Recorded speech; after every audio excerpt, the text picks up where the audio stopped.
जय जय स्वामी समर्थ.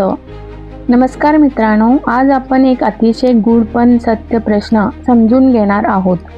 मृत्यूनंतर आत्मा कोणाला शोधतो?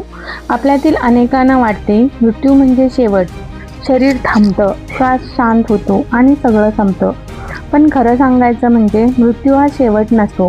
तो एक दरवाजा असतो आणि त्याच्या पलीकडचा प्रवास शरीराच्या जन्मापेक्षा अनेक पटीने मोठा असतो. आजची कथा एक शांत आणि साध्या माणसाची. नाव होतं अनिरुद्ध. भाग 1. शेवटचा श्वास आणि पहिली जाणीव. अनिरुद्ध आपल्या आयुष्यात खूप चांगला माणूस होता, पण आयुष्याच्या शेवटच्या क्षणात अचानक त्याचा श्वास अडकळतो, डोळे मिटतात आणि त्याला वाटतं की आता सगळं संपलं. पण नाही.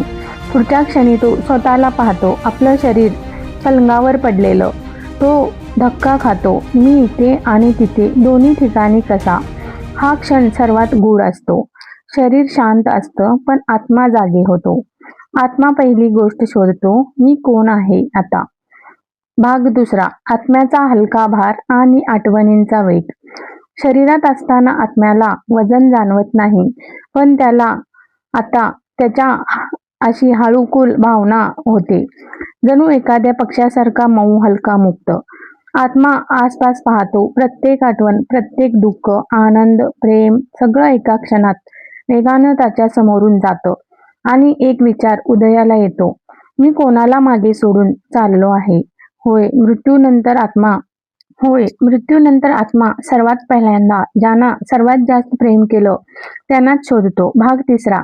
आत्मा कोणाला शोधतो? आत्मा प्रथम शोधतो 1. आपले आई वडील, कारण त्यांचा श्वास, त्यांचा आशीर्वाद, त्यांची माया आत्म्याला कधीच सोडत नाही. 2. आपली मुलं, कारण मुलासोबतचे धागे हे शरीराचे नसतात, ते हृदयाचे आणि आत्म्याचे असतात. 3. आपली जोडीदार, आपला जीवाभावाचा माणूस, ज्यांच्यासोबत आपण आयुष्यभर भावनांची देवाणघेवाण केलेली असते.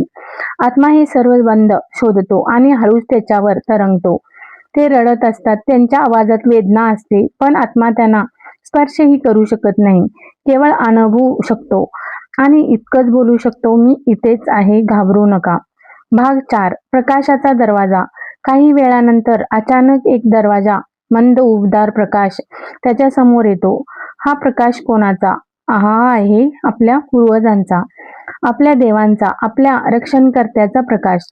आत्मा आता दुसरा प्रश्न विचारतो, मी प्रकाशाकडे जाऊ का, की माझ्या आत्म्याच्या लेकराकडे जाऊ? असं. आणि इथे खरा गूढ भाग आहे. प्रकाश कधीही कोणाला जबरदस्तीने नेत नाही, तो फक्त बोलावतो, तुझा